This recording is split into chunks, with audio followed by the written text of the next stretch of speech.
Salut à tous. Ayant le don de la vie et la grâce de voir un jour après l'autre, il vous est avantageux de vivre pour Jésus-Christ seul. Car en vérité, aucun membre de votre famille, aucun ami, aucune personne puissante ne peut vous sauver ou vous délivrer. Seul Jésus-Christ, celui qui n'a compté sur personne avant de vous créer, est suffisamment puissant et autonome pour tout faire pour vous, prendre soin de vos besoins et mener tous vos combats. Dans la vidéo précédente, nous avons appris que l'une des choses que nous pouvons faire pour gagner efficacement des batailles spirituelles difficiles est de nous associer à ceux qui peuvent combattre spirituellement, en vérité et en esprit avec nous. Et pour le contexte, la parole de Dieu nous a montré que parce que Moïse, assisté d'Aaron et de Hur, tenait le bâton de Dieu sur la colline, Josué et ses hommes ont vaincu Amalek et son peuple au tranchant de l'épée. Aujourd'hui, nous allons continuer en apprenant ce que fait l'ennemi quand il sait qu'il ne peut pas gagner une bataille contre vous. Alors, sans perdre trop de temps, commençons. Après avoir vaincu Amalek, les Israélites poursuivirent leur voyage comme Dieu le voulait.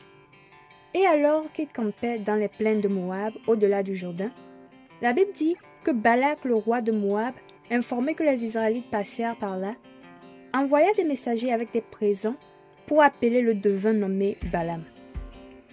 Une fois sur place, ils informèrent Balaam que le roi leur a dit de l'appeler et de lui dire qu'il voulait qu'il fasse quelque chose d'important pour lui. La Bible dit qu'après avoir entendu la demande des messagers, Balaam leur dit de passer la nuit afin que le matin, après avoir consulté l'Éternel, il leur donnera une réponse. Maintenant, pour voir exactement ce que le roi voulait que Balaam fasse et quelle fut sa réponse, allons dans le livre de Nombres, le chapitre 22, du 11e au 13e verset, qui se lit comme suit. « Voici un peuple est sorti d'Égypte, et il couvre la surface de la terre. Viens donc, maudis-le. Peut-être ainsi pourrais-je le combattre et le chasserai-je. » Dieu dit à Balaam, « Tu n'iras point avec eux. Tu ne maudiras point ce peuple, car il est béni. » Balaam se leva le matin, et il dit au chef de Balak, « Allez dans votre pays, car l'Éternel refuse de me laisser aller avec vous. » Amen. Dans le 11e verset, nous pouvons voir que le roi de Moab demande à Balaam de venir maudire Israël afin qu'il puisse le combattre et le chasser. Cela montre en fait que Balak, le roi de Moab, sait que la seule manière de gagner une bataille contre les Israélites est de les maudire afin qu'ils deviennent faibles et impuissants. Cependant, au verset 12, la Bible dit que la nuit, alors que tout le monde dormait, Dieu est venu dire à Balaam de ne pas aller avec les messagers pour maudire Israël parce qu'ils sont bénis. Et cela veut simplement dire qu'en vérité, les enfants de Dieu sont des gens bénis. Et cette bénédiction dont on parle ne réfère pas juste à la richesse, mais aussi à la paix, la joie et à toutes les bonnes choses. Maintenant, concernant la réponse de Balaam, si l'on analyse le ton et le langage utilisés au verset 13, on peut comprendre qu'au fond, Balaam voulait aller maudire les Israélites, principalement parce qu'il y avait des présents et de l'argent en jeu.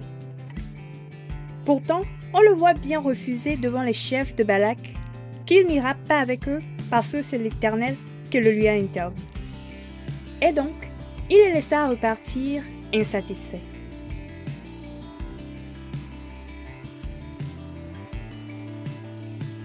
Frères et sœurs, comme nous pouvons le voir ici dans ce cas, parfois pour vaincre les enfants de Dieu, l'ennemi fait recours à l'usage des malédictions, car il sait que lorsqu'elle est maudite, une personne devient faible et beaucoup de choses qui n'ont jamais eu de pouvoir sur elle commencent à la dominer, facilitant ainsi la destruction de sa vie. Cependant, bien-aimés en Christ, parce que chaque enfant de Dieu est béni, la parole de Dieu dit que comme l'oiseau s'échappe, comme l'hirondelle s'envole, ainsi la malédiction sans cause n'a point d'effet sur eux. Cela dit, qu'il en soit ainsi pour vous. Amen.